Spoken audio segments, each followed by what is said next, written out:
and that is back and forth. And normally when I say 200 kilometers, could be 100 kilometers, could be 300 kilometers, is by road in a short tracks that comes and goes all the time.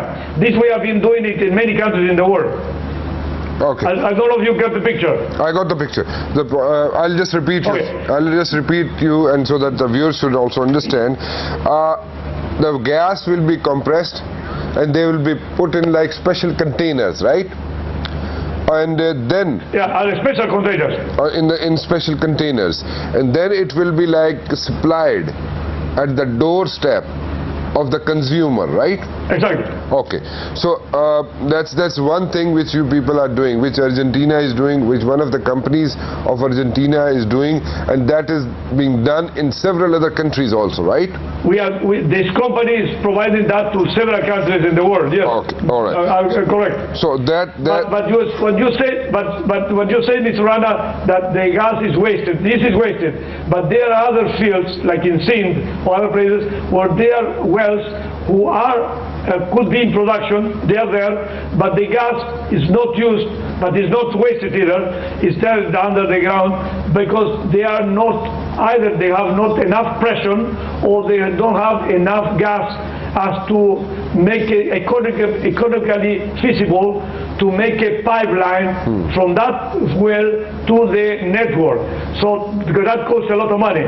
So what we do is, in this case, is offer to those companies who owns that field to produce the gas, to take it. This system will compress the gas, and again take it to whatever consumer requires that gas. Okay, got it. It's the same. The difference between one and the other is that in the first is the gas that for the last 15 years or more has been wasted, and the other one is gas that has been there but is not feasible or not economically feasible to take it because there is not a method. We are bringing the method, we are bringing a system by which you can use that gas as well. I got your point. So the gas which is being not used or could not be used because there was no technical know-how or there was not enough pressure, so that gas will be compressed in special containers and will be supplied at the doorsteps. So this is what you guys are doing. This to make a summary of all this, the most important thing, message of this, Mr. Rana, is that the gas, either one system or one or the other, is gas that we are suggesting, we are offering to Pakistan to provide it to whatever consumer, and it's not taken by the network of gas. I mean, what today you talk about, Pakistan has a certain amount of gas into the system. Let's say the cake is of such system. What we are providing with this is a small additional cake, which is not into the first, so that when the Minister of Petroleum says we don't have enough gas for this and that, could be right, but this is additional gas. That's why when I started this part, I said Argentina will try to help to reduce the deficit, meaning coming with an additional portion of gas to be used for whatever purpose, industry, domestic consumption, CNG, you name it. Okay, got it. So the second thing is about hydropower. You're talking about turbines, so that's related to the energy sector, right? So how will you manage this thing? You said that you're going to place these turbines, the hydropower turbines, on places. Where exactly do you think will it be placed? These turbines will be placed. And secondly, you said 40,000 megawatts of power is not being utilized, is not being used, and which is there and it is not being used. And even half of that power, like 20,000 megawatts, is produced. We can overcome our energy crisis. How are you helping us out in this particular field? Can you elaborate this thing? Well, so far we are not helping in this because we are trying to bring a company who is a very internationally known company to the country, and I tried before even, but because unfortunately because of the security situation in your country, in that time they were reluctant to come, and they didn't come and participate in these projects. But I'm trying to push them again to come into any of these projects. When I say the 40,000 megawatts, it is like, let's say, imagine, for example, when it says the potential of Pakistan to produce 40,000 megawatts. If you talk about Basha Dam is 4.4 thousand megawatts already. So it's a 10% of what I'm telling you. But there are many other power plants, potential power plants, hydropower plants that could be placed in different places of the country that will, in the total, create that 40,000 megawatts that I say. I'm not telling that Argentina will come and help. I'm just giving you my objective information of what Pakistan has. Pakistan is a very rich country in this natural resource. And that's why I know that WAPDA is doing a good job, but they can still do much better than that. And of course, this should be there should be a policy to attract further and more investors from abroad to come and invest in these fields from abroad. And given the necessary conditions, the necessary assurance that when they come here, they will get the proper treatment and proper securities.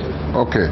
So this is a suggestion which we are coming up with. You can also help us out in like dairy products. We have like lots of milk in Pakistan, and we are talking about containers, you know, the compressed gas in containers. You can like supply them, you can like transport them to other parts of the country to the consumer. How about like containers, like special containers, like cooling containers, because lots and lots of our milk which we produce in abundance, and that goes waste.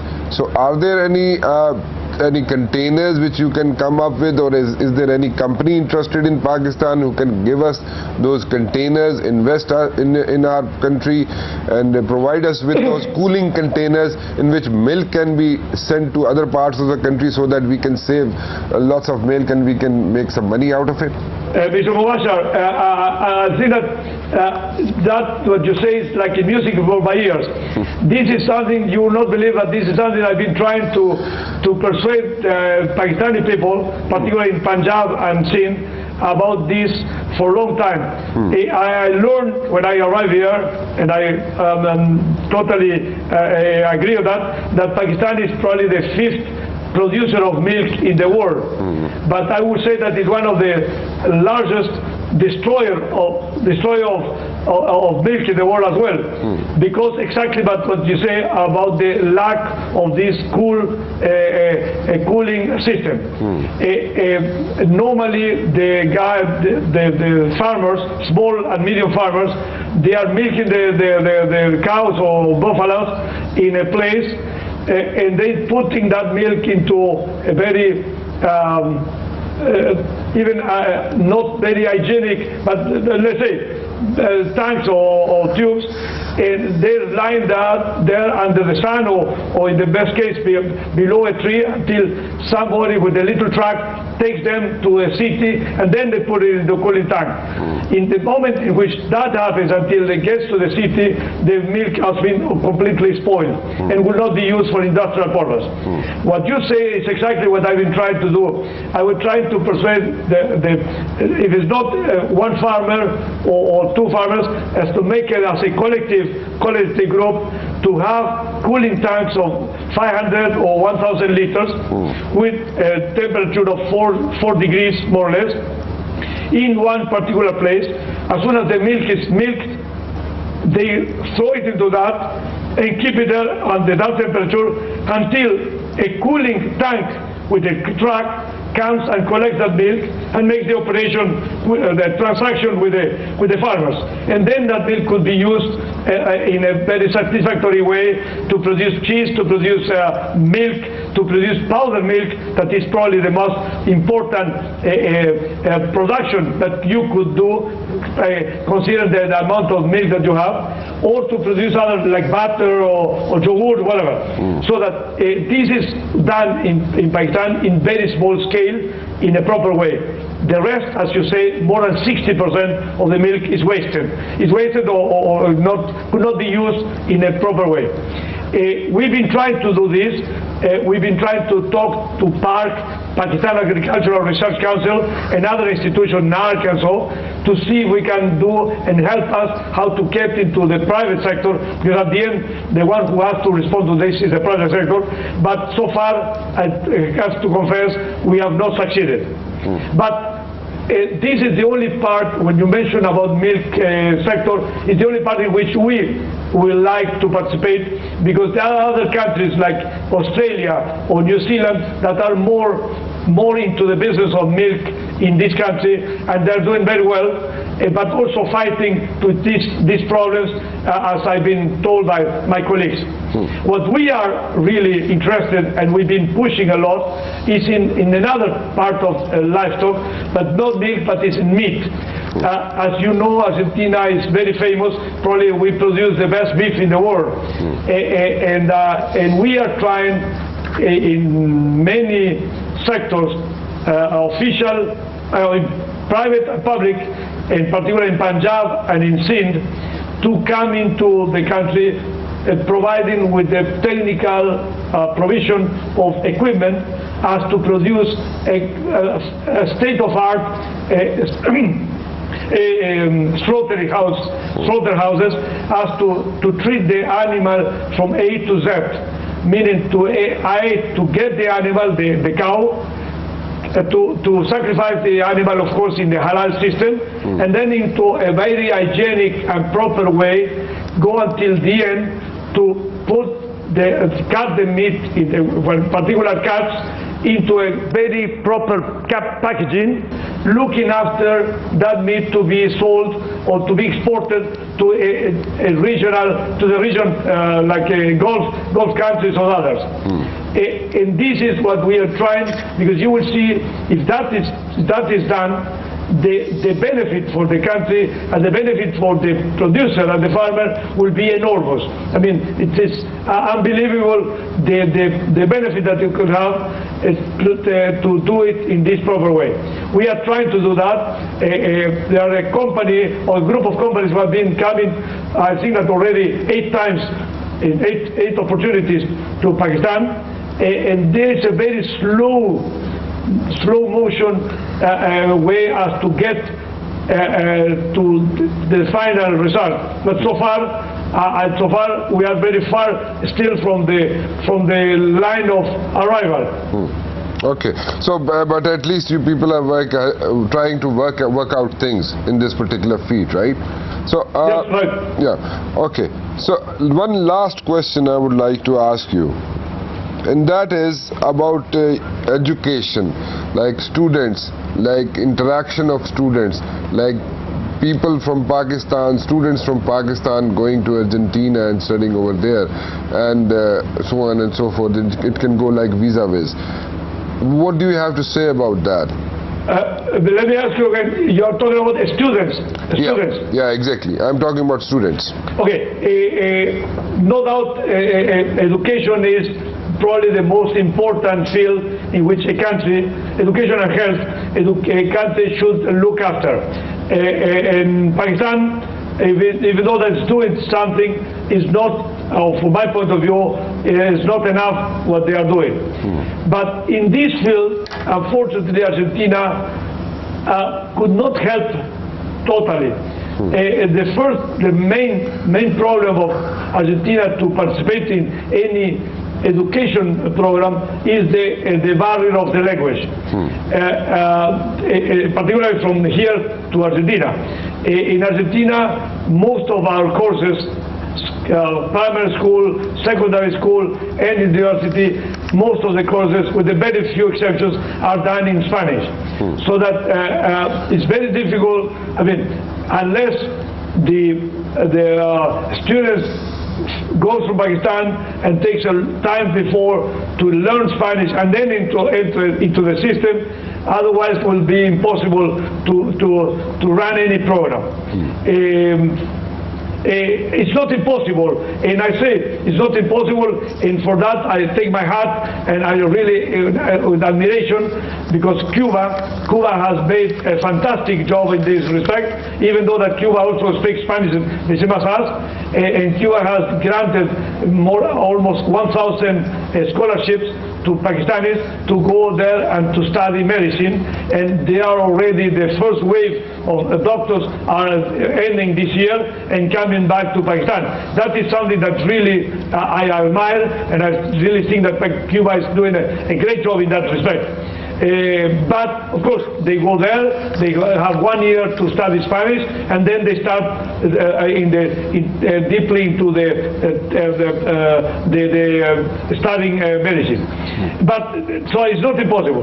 But what we have done, yes, in a very small scale, we have done, for example, signed an MOU between the two diplomatic academies of Pakistan and Argentina, in which we are exchanging students to come and participate in the courses, annual courses that Pakistan gives to Pakistani junior diplomas and from other countries. And Argentina is the only country in South America so far that has already participated with two junior diplomas in 2 different occasions in Pakistan. And we are very proud of that. And Pakistan also has sent 2 or 3 years ago 2 junior diplomas to Argentina to study Spanish over there, and also that's very successful. But of course, this is a very small scale, but it helps because it's part of that. We also had for 2 years, almost 2 years, in my embassy here, I implemented there. Unfortunately, the teachers of Spanish left the country, but we had for 2 years a Spanish school at my embassy, so there were a lot of Pakistanis coming and learning Spanish in my embassy. I hope I can restart that program again, but I need to get the teachers. So I think we have got some very good suggestions from you, and the efforts you are making to the things which we can straighten out, or we should like take care of them. You people are helping us out, and especially you, Ambassador Rodolfo, who's like you're trying your best to work out things between Argentina, Pakistan, and especially the natural resources which are in abundance in Pakistan.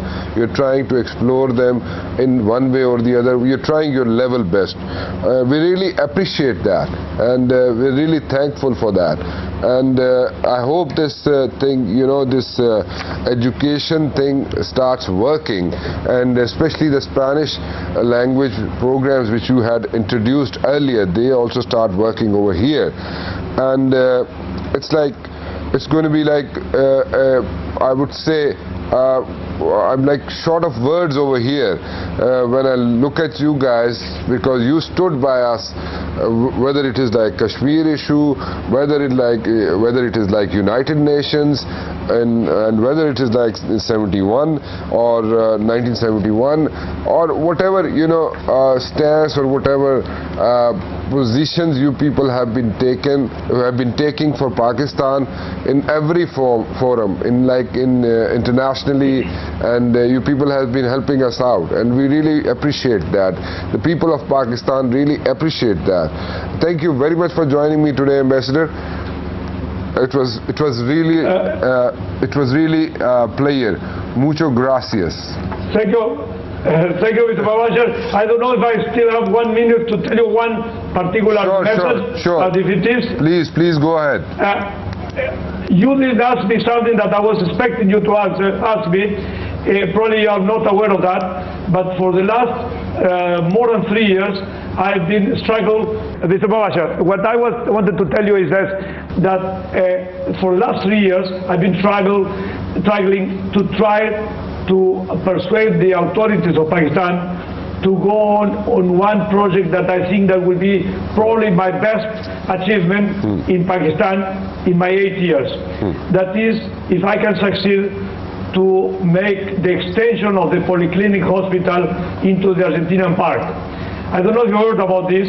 This is a project that I've been discussing with the chairman CDA before, the actual one, with the planning commission, with the Minister of Health when it was federal, with the Minister of Health now provincial, with all the authorities, and particularly, and I also discussed this with the former Prime Minister, Mr. Gilani, that there is a possibility of extending the polyclinic hospital into the 1/3 of the Argentinian part and build there a building of 1,000 new beds and additional consultories to make this hospital that is today very important hospital in the city of Islamabad, who has around 7,000 patients per day, and of course doesn't have the necessary space and necessary facilities to give them a huge building, a modern building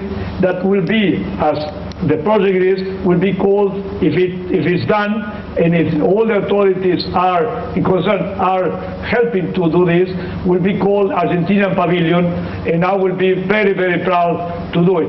I've been pushing this even with Dr. Chiani, who is the director of the polyclinic. He's very much aware, and I would like if you can, one day you can interview him.